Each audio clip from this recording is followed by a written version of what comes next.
um, with everything that we've had to navigate through this past year, a very interesting topic comes to mind, just about how um, our roles and our responsibilities as a family, as husband and wife, has shifted. Um, with you being really active in work, you're branching out and doing a lot of other things in ministry, and typically it's me that would be Wow. gone Yeah. all the time, and you would be home, manning the kids, or manning the home. Now, with both of us, we're still busy, however, the roles have shifted. So we want to kind of dive into that. Like, how do you view that? How do you feel about that? It's scary. So a little backstory. When Brian and I first got married, we immediately got pregnant, and then 16 months later, Brian Jr. came. So we had two under two.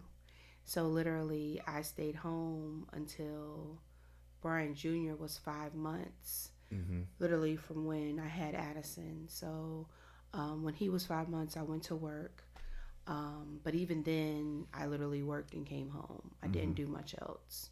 Brian was working um, a regular vocation and also playing and gigging and singing and preaching and all of these sorts of things. And I was really home. And honestly, at some points, and not to go off on a tangent, I was resentful because when we got together, we always did all of that stuff together. Mm-hmm. But we couldn't. We had two babies. Oh my gosh, I'm triggered. It was challenging, but I was the one who decided that I was just going to be the present parent, if you will. And when I say that, I mean like home. While Brian went off and did and, lived his best life. And, he was working, but it was still speaking to his passion. And back to your point, the roles haven't reversed. I think that they've balanced out. Mm-hmm. And it is scary because I deal with mom guilt.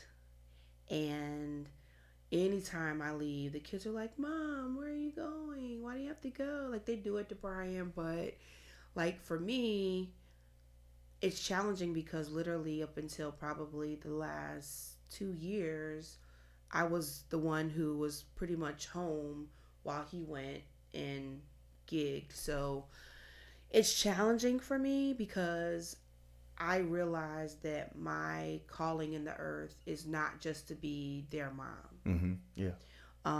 It is also to be a psalmist, to be a preacher, to be a teacher, to empower women, to speak to marriages. Like it's so multifaceted. And I turned 40 2 years ago, almost a year and a half ago, and just was like, what am I doing with my life? Mm-hmm. And that was painful because initially I wanted to blame him, but it was a decision that I made. Mm-hmm. Yeah. And really wrestling with that was challenging. Um, and I eventually came to the conclusion that I didn't need to spend a lot of time with the woulda, coulda, shouldas. What are you going to do now, Alexis? Yeah.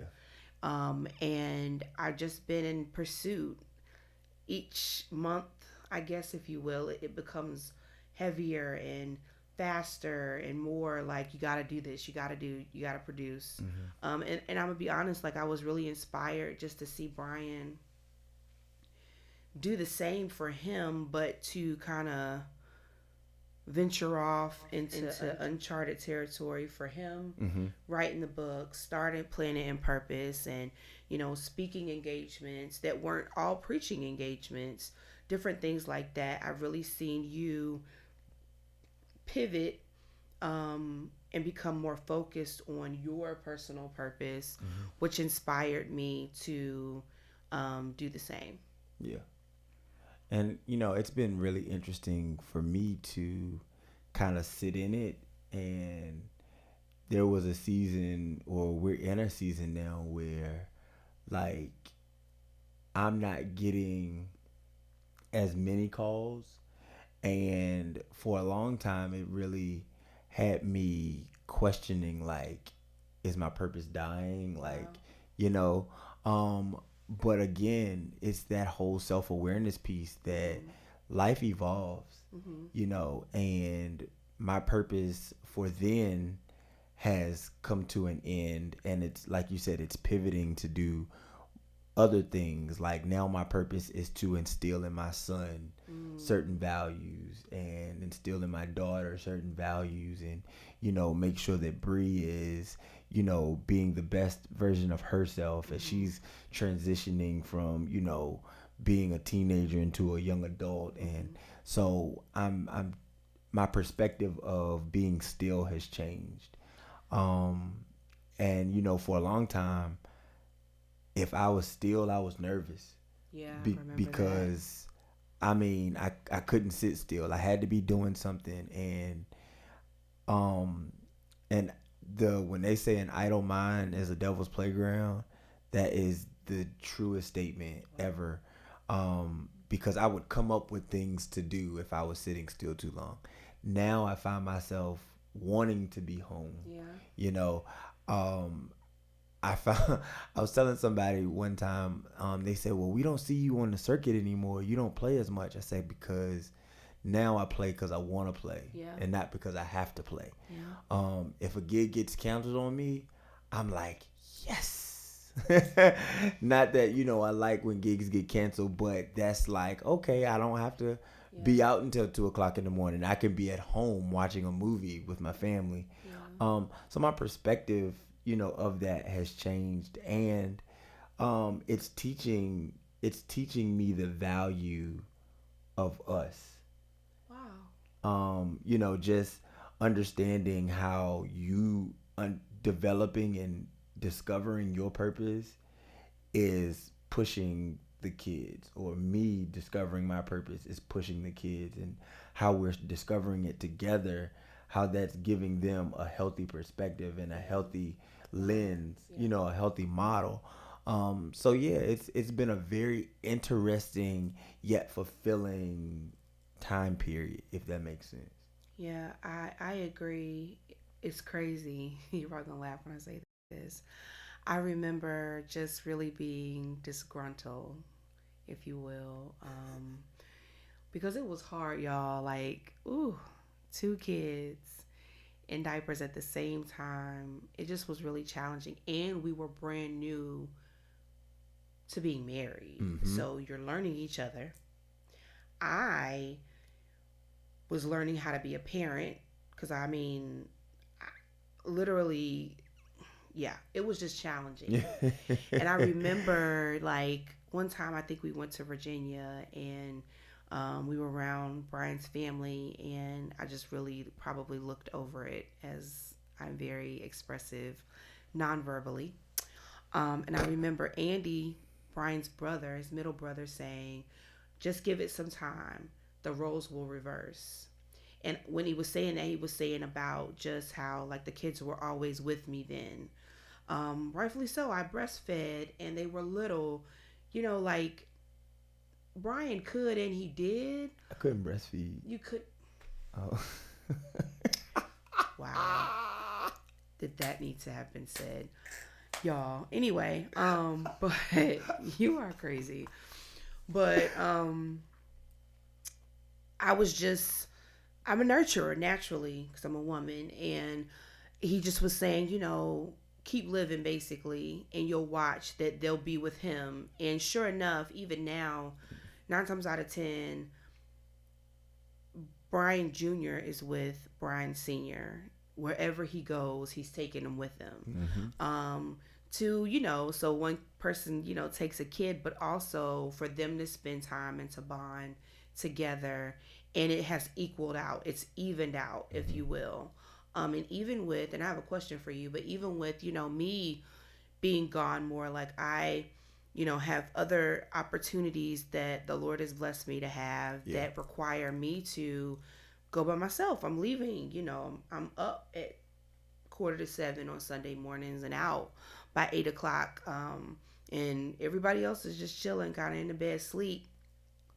And he'll get the kids up, make sure they shower, get them dressed for church, and they, go ahead and go where they're going. And I guess I want to know from your perspective what that's like now, like to see me doing honestly what I was doing when we got together. I know from my perspective, I love to watch you play. I love to hear you preach, and just, exploring and fulfilling your purpose. But I know for a season, that wasn't a lot. That wasn't occurring a lot with me Mm-hmm. because my role in that season was mommy. Mm-hmm. So, like, what is it like to see that, I guess, if it is like anything? Like, what are your thoughts on that? So we have misconstrued the concept of happy wife, happy life, right? Like, while that is true, and everybody's like, yeah, that's true, but it should be, happy spouse, happy house, which is, even more true. However, from the perspective of happy life, happy wife, happy life, like, it feels good to know that you're happy, like, in that vein. You know what I mean? Like, you don't have to leave home and worry about anything. You know what I Yeah, mean? very true. When you leave, you're like, all right, I'm going and I'm doing what I gotta do, and I'll be back. You know what I mean?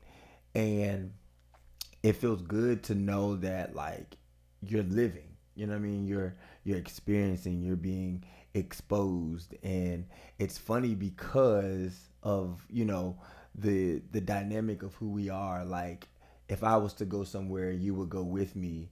They would say, "Oh, you're Brian's wife." You know, now you go places, and it's like, "Oh, you're Alexis's husband," and I'm like, "Oh, that's what that feels like." Like, I'll never forget it. I was playing somewhere downtown, and I'm walking through the crowd, and a lady stops me. I have absolutely no idea who she is, and she says, "Your wife is Alexis Crenshaw, isn't she?" And I said, yeah." She was like, "Tell her I said hey." Oh, okay. Hey to you too. Like, I got a name, you know. I'm the one up here playing, but it really just, it does. It feels good to know that you're making a name for yourself aside from the Brian Crenshaw legacy. Like, I appreciate, people recognizing you as my wife. But there's so much more to you that they weren't privy to Yeah. because you were scared to do that and be a mom. Yeah. You would feel like one would have to go lacking. Yeah. And what's been enjoying to see, or a pleasure to see, is you stepping out even with the fear, Yeah. and realizing that one doesn't have to suffer for the other to take place. Yeah. Yeah. Um so that kind of leads me to a follow-up question. Like, how do you think we have navigated with each other, like trying to find our space or our place in each other's dreams and purpose? Wow. That's a great question. Um, I feel like we've journeyed through that, Mm-hmm. because I believe in seasons past we struggled with that because um, two things can be true at the same time. Mm-hmm. And I remember when we first got married and got together, people were like, y'all are such a power couple. And, y'all are going to do big things. He could sing, you could sing. He could preach, you could preach. He could play an instrument. I don't play. I can play keys a little bit. But, y'all are just the all round, all-star married couple. And we was like, yeah. But literally maneuvering that has presented challenge to us, Mm-hmm. because I never wanted Brian to ever feel like we were in competition. Right. And because I've been preaching since 2008, I think I've been preaching 14 years this year.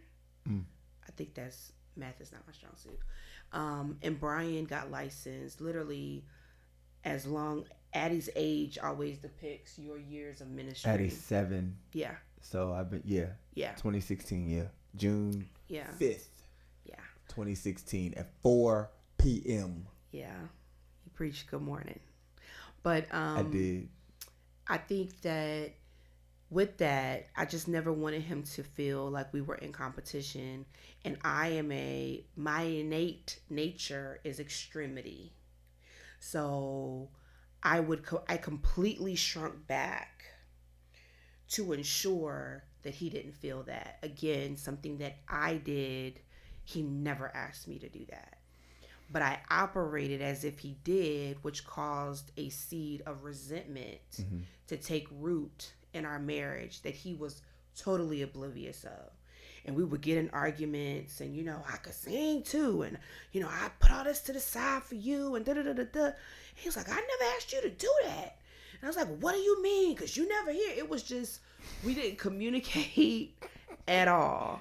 We communicated. I know me, I feel my friend, she says this, I'm very cerebral. I can have a whole conversation in here Mm-hmm. and we'll interact with him as if though he's in here unfairly.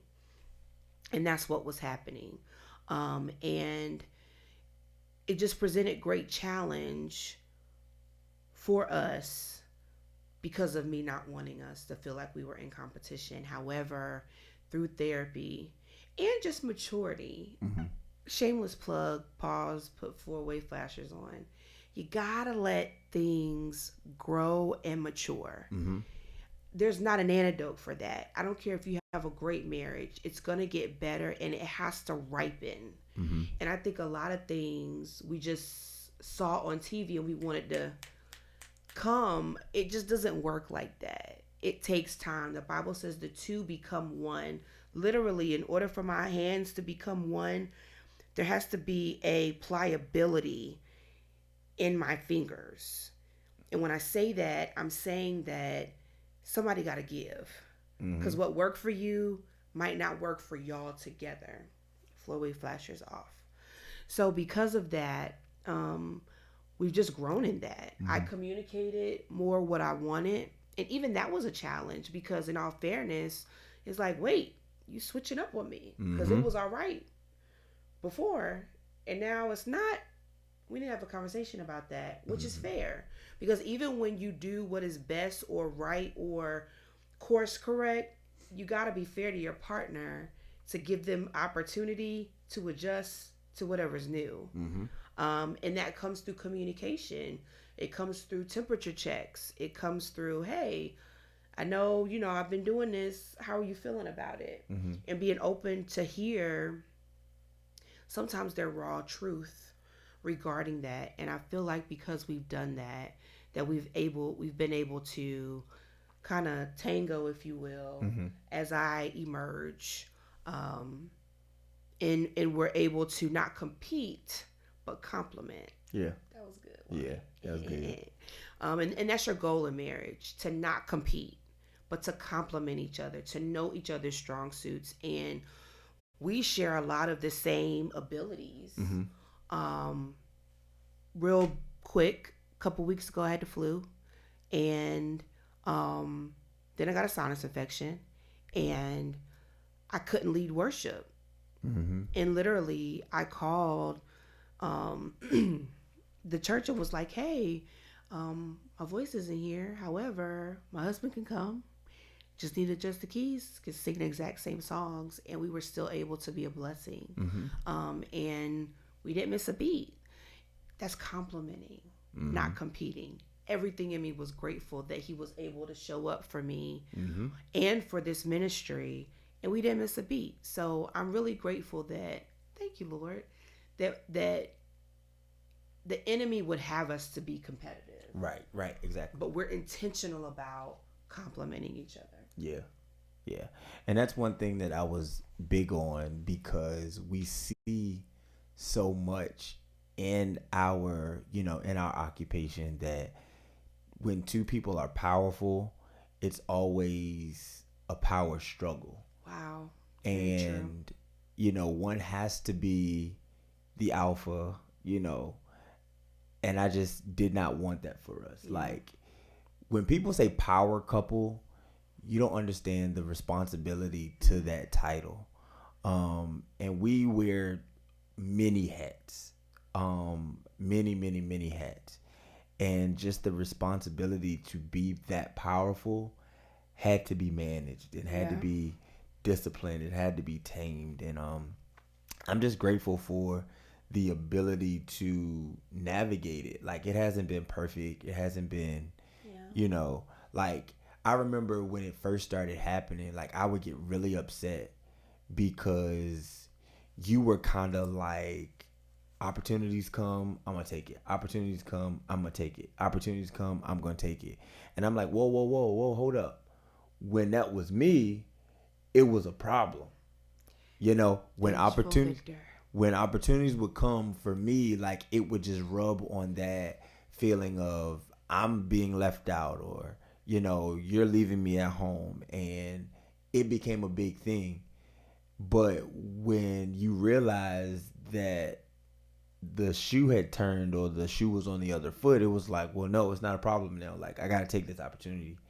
Um, and I used to get up, like, at first I would get upset, like, wait a minute, how is it okay for you to do it and wasn't okay for me to do it? But then, like you said, we matured and we grew and we learned how to communicate.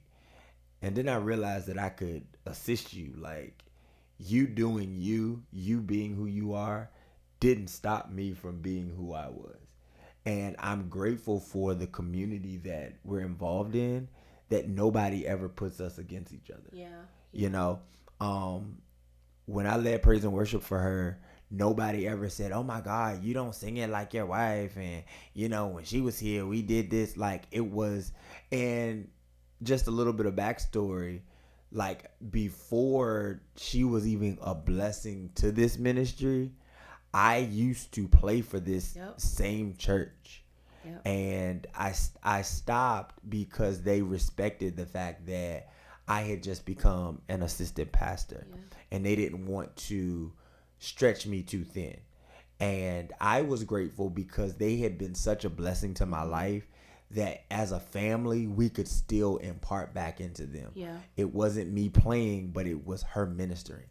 Yeah. So they already knew who I was. They were familiar with me. And then when my wife comes along, there was never any where you're not like him or you're not like her, or it was never any of that. And I think we've put ourselves in a safe place where people respect our oil and respect our anointing, Yeah. and they don't put us against each other. Like, like she said, we've learned to complement each other and not compete. Like, Alexis is the teacher's teacher. Um, I can teach. Bless you, man of God. I just don't. I feel like that's not my strong area. Like, now I'm the preacher. You know what I mean? Now, she can preach, but she'll tell you that that's not her strong suit. So that's how we complement each other. Um, she's administratively gifted. I can administrate, not really my strong suit.